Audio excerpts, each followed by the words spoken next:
Hi hello welcome to my channel. ఇక్కడ నేను పిల్లలకు స్నాక్స్ ట్రైన్ పలహారం చేస్తున్నాను. స్నాక్స్ ఇక్కడ బియ్యం పిండి తీసుకొని కొంచెం 1 కప్పు 1.5 కప్పు వాటర్ బియ్యం పిండి వేసేసుకొని పల్లీలు వేయించుకోవాలి, నువ్వులు వేయించుకోవాలి. పల్లీలు నువ్వులు వేయించుకున్న తర్వాత అవి మంచిగా వేగిన తర్వాత తీసి పక్కన పెట్టుకోవాలి. ఒక ప్లేట్లో పెట్టుకున్నాయి.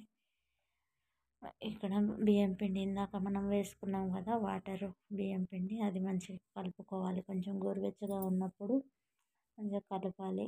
కలిపిన తర్వాత కొంచెం చపాతీ పిండిలాగా ఇలా ముద్దగా చేసుకొని దీనిని కొంచెం చిన్న చిన్న ఉండలుగా చేసుకోవాలన్నమాట. అది పిండి కొంచెం అదిగా కొంచెం నెయ్యి వేసుకొని లేదంటే ఆయిల్ వేసుకొని ఇట్లా ఉండలుగా చేసుకోవాలి. చిన్న చిన్న ఉండలుగా చేసేసుకున్న తర్వాత ఇట్లా ఇడ్లీ ప్లేట్లో అన్నా స్టీమ్ చేసుకోవచ్చు, లేదంటే ఇంకేమన్నా స్టీమర్లు ఉంటాయి కదా, అవి దేంట్లో అయినా స్టీమర్ చేసుకోవచ్చు. నేనైతే ఇక్కడ ఇడ్లీ ప్లేట్లలో స్టీమర్ చేస్తున్నాను.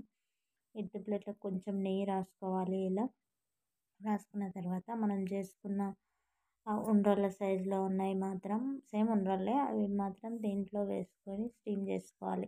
ఇడ్లీ ఉడికించిన బాయిల్ చేసి స్టీమ్ మీద ఎట్లా బాయిల్ చేస్తామో అట్లా బాయిల్ చేసుకోవాలి. ఇవి కూడా ఒక 15-20 మినిట్స్. ఇక్కడ పల్లీలు నువ్వులు చేసుకున్నాం కదా, అవి పౌడర్ చేసుకున్నాను. ఇట్లా వేసుకొని పౌడర్ చేసుకున్నాక ఇక్కడ పోపు వేసుకోవాలి.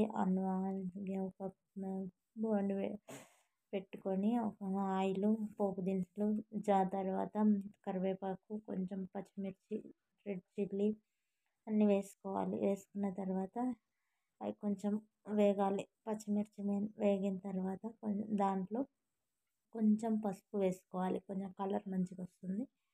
పసుపు వేసుకున్న తర్వాత మనం చేసి పెట్టుకున్న ఉండ్రాళ్ళు కూడా వేసేసుకొని చూడండి, ఇట్లా ఎక్కువగా కలపొద్దు, మళ్ళీ ఇరిగిపోతాయి.